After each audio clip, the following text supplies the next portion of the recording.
What's up, everybody? Cole Sands Fishing here. This is the fishing report for May 23rd, 2022. Now let's get into it. So this week's report is brought to you by Tumlin Homes and Land Team. Check them out on Facebook if you're looking for either property or a place to live here in East Tennessee. Really anywhere all over East Tennessee, man. They really branched out. They're getting people some awesome properties and getting people some really good results. So y'all check them out on Facebook, give them a follow. Also, PDS Equipment, it's a company out of Nashville. Follow them on Facebook as well. Help me, by supporting them. See what they're all about on their Facebook page, and let's get into this week's report. So it's middle to starting to be the end of May, but there's fish doing a lot of things right now. Everybody's out here kind of trying to push the ledge bite, including myself. I love ledge fishing. But with that being said, you don't have to ledge fish. There's plenty of fish still up shallow, garden fry, especially on the upper end of Chickamauga right now, that Dayton area and all them sloughs up from there. There's still actually a lot of fish still around the spawn phase. Not a ton left on bed, but there's still a couple in that area. There's still a lot of ways to catch them out here, which is always a lot of fun. The one problem with the ledge bite right now, they're not pulling any current. I don't know who we need to call down here at TVA, but we need some current pulled. It would help a lot. But we're still catching some fish out deep. Not as many as I'd like, but by the end of the day, we're still averaging 20 to 30 fish, which is still a great day in the summer. But we're having to work for them a little bit harder than I'd like to. We're having to catch 2 here, 3 here, 2 here. Maybe for lucky, we'll catch 5 or 6 off one spot. A couple times this past week, we might have caught 10 off one spot, to get a school to fire for a second. But a lot of just ones and twos, really having to kind of move around. And the biggest reason is just the lack of current. You catch 1 or 2 fish and it just seems like it pulls a school of fish off the spot. Or, they're just kind of difficult to get to go. You can graph them and look at them all day, but, man, they're really hard to get to bite.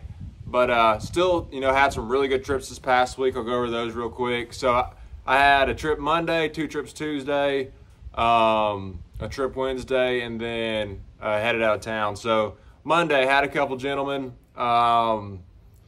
that came in, hoping to learn a little bit about ledge fishing. Go out, and first thing that morning, my client catches a 7-pounder. It was his PB.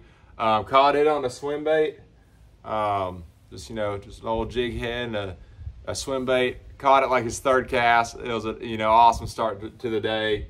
And ended up bouncing around. It was really hard to get him to go, but really kind of broke down some ledge fishing and talked about certain why the fish set up on these ledges like they do, and had a pretty good day. It wasn't fast and furious by no means. We had to work hard for them, but we ended the day with around probably 19 pounds in our best 5.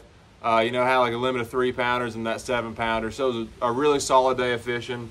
Like I said, the big swim bait, 5.5-inch true bass, something like it. 3/4 ounce or 1 ounce head, always a go-to this time of year. I'm trying to think what else we caught on Monday mainly. I think we might have had 1 or 2 in the hair jig. Like I said, it wasn't a fast and furious day, but really the bait that kind of got us through all week was just the good old drop shot. I talk about it. You'll hear me talk about it all summer long, so you're probably tired of me talking about it, but throwing that drop shot around, kind of playing around with the weight size. It doesn't really matter. Out deep, I've been throwing like a 3/8. You can get away with a 1/4. That's probably a 1/4 on it now. 10-pound braid, 10-pound fluorocarbon leader. For the hook, I'm just throwing a little 1/0 straight shank, and that allows me to throw it through brush piles or grass, or maybe I want to throw this on something besides a ledge. I can just throw it really wherever. It's super weedless. As far as the business end, the worm, throwing that 4-inch Texas red worm you've heard me talk about a lot. Throwing just the old typical robo worm, some too, just morning to on. Both seem to work really good. These definitely hold up a little bit better. You get more fish out of them. That Fish Go 4-inch finesse worm. That same Texas red color has been the go-to. Biggest thing this week for us, when you can't get them to bite a moving bait, pick up a drop shot or a Nico rig or a football jig, something that's pretty slow, and just fish it as slow as you possibly can. Don't shake the rod a whole bunch or nothing. Just real slow, kind of drag it and barely shake the rod tip. Just leave it in front of their face and make them eat it. because without that current, they don't exactly want to bite. With that being said, the afternoon bite is a lot better. You go out there from like 4 o'clock till dark, you're going to catch a bunch of fish, and the ledge fish are a whole lot easier to catch. But as far as the morning time goes, you really got to make those fish bite. But so that was Monday. We stayed offshore pretty much all day Monday. Like I said, had a good day. We probably caught, I don't know, 15 to 20 fish, and you know, had a 7-pounder, which was awesome, and some other good fish. So it was a solid day of fishing. Tuesday, we kind of bounced back and forth between some deep stuff, and we actually went shallow for a little bit too, because the deep bite was a little bit tough. First thing that morning, pull up on a ledge, pick up this hardcore bullet crank 7+, which I know y'all have heard me talk about it a little bit. But that's the best casting crankbait, deep diving plug that you will ever throw in your life. And this thing will go deeper than a 10XD will, or I don't know about any crankbait, but it'll definitely go a little bit deeper than a 10XD will. And it casts way better. So it's one of my go-tos. You can launch it out there. It's got a weight transfer system. That's the reason it casts so good. I don't know if you can hear it or not, but there's a pretty good sized weight in there. If you get a perfect cast with it, man, when that weight really transfers, you can throw that a country mile. And it gets deep quick, and that's what I really love about it. Kind of a little bit different profile too. It's a little skinnier than a lot of other big crankbaits. Throwing that a 12-pound Yozuri T7 fluorocarbon, throwing it on my big 710 extra heavy Kahuna glass rod by Witch Doctor Tackle. Got a 5-pounder on it that morning, lost another big one, and then kind of ran around. It was a little bit tough, and about midday we moved up a little bit shallower, kind of some staging areas. Let my client throw the big swim bait around, the big line through a little bit. He caught a couple nice ones on it, and then just picked back up the drop shot, got some bites on it. And then after that, I was like, man, that ledge bite's a little bit tough this morning. Let's maybe go try some hydrilla. And this time of year, I like to mix in a little bit of hydrilla too. It just is something that always holds fish. And so we got in that 4 to 10 foot range. Started fishing some hydrilla, and we got on a school of fish in a little bit of hydrilla, man. That was pretty awesome. We pulled up for maybe, I don't know, 30, 45 minutes and probably put 20 fish in the boat out of this one little clump. And we left them biting. I mean, there were so many fish in it. And really what I'm doing for that, throwing a drop shot a little bit, but what comes with that grass really good is just a good old Texas rig, especially Tuesday. There was no wind. It was real sunny. If it would have been windy, I might have thrown a chatterbait through there a little bit too, but it's really throwing a Texas rig, little 1/4 ounce weight, 4 or 5/0 hook, and throwing 2 different baits on it. Don't know where my other one went, but I'm really throwing here's the 10-inch worm from Fishco. Just a good old 10-inch curly tail. It's called the FC Mac Daddy 10-inch, and it came out with some really cool colors. That's a green pumpkin on the top, June bug on the bottom. That color is called green pumpkin June bug laminate. That's a good one. Threw it in the grass all throughout the week. Also threw just a little crawl style just to give them a little something different. But same setup, 5/0 hook. I think that's a Hayabusa. 1/4 ounce weight. I like something that just really comes through there, super gentle, not super intrusive. And then just kind of fishing it slow, hopping it through that grass, and caught some nice fish. My client lost like a 6 or 7 pounder on a drop shot in that same little area. But the young man did catch a 4-pounder on a drop shot too, which was his PB, so that was really cool. So we had 2 PBs in 2 days, which is, just really rewarding for a guide especially. But ended that morning trip really good on Tuesday, just kind of bouncing back and forth between some grass, some ledges. And then that afternoon I went out, I set up a guy's Humminbird electronics on his boat, got those dialed in, man, talked about, why fish set up like they do based on the current and all that stuff.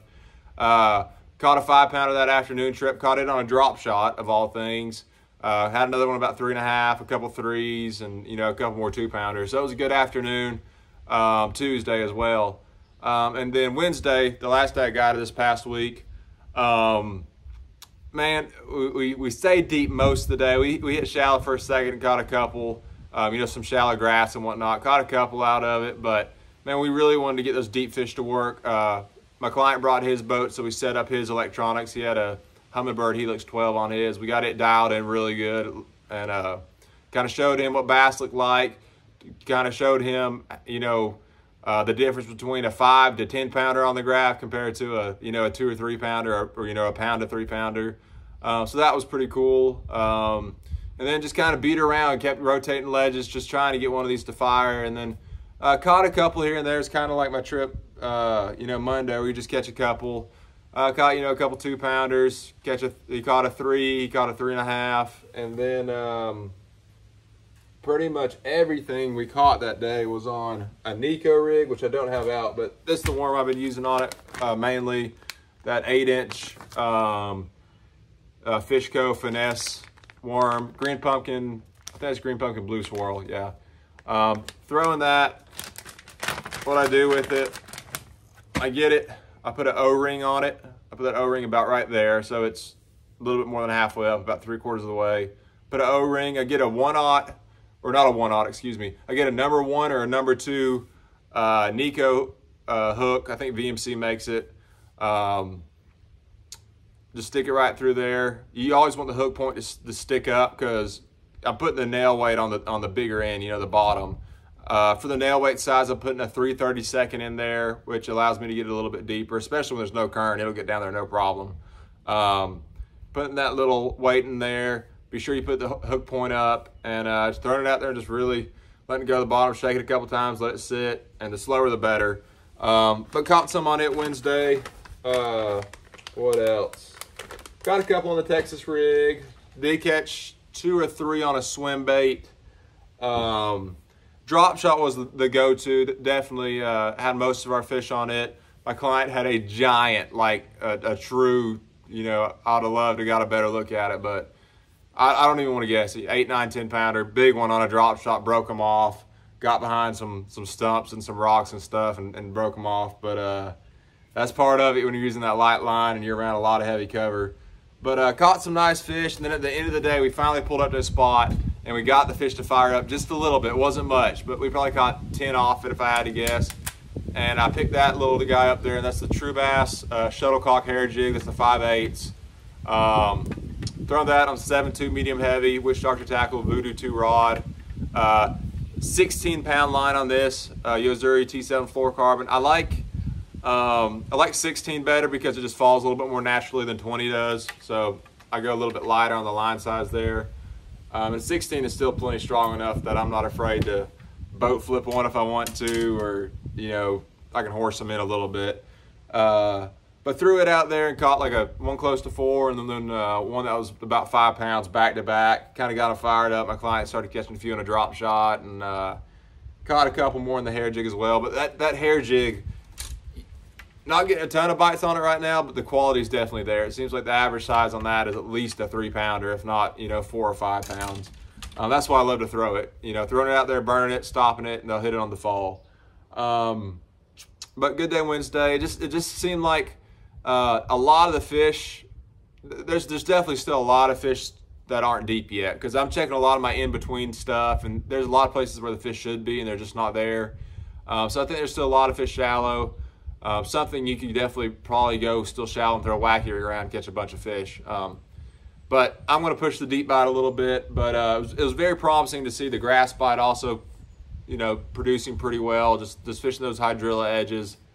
And that was pretty much it. So those are the top baits that worked this past week. What we did, the ledges ranged anywhere from some were shallow as like 8, 10 foot on top. That's where the fish were set up. And other places, the ledges were, the fish were sitting off the edge of them. It might be 20 foot on top, but 30, 35 foot off the edge, and the fish would be sitting on that break. So, I mean, there's a lot of places you can catch them right now. Water temp is about 74 to 77 degrees, just depending on the day and time of day and all that good stuff. That's pretty much it for this week's report. I'm pretty booked up right now, but if y'all want to book a trip, I got trips available August through December. That frog season's right in the middle of that. But August and September, man, we had some really awesome trips last year with a topwater pencil popper, throwing some topwater around and some different stuff in the grass. So if y'all want a trip, be sure to message me on Facebook. Look me up, Cole Sands Fishing. And I appreciate the support, guys. Look forward to next week, and I think it's going to be a really good week. Can't wait for my trips. I think there's going to be some PBs broke soon, and it should be a fun couple months coming up. So good luck in the water, everybody. Go catch some big ones, and I'll catch y'all next week.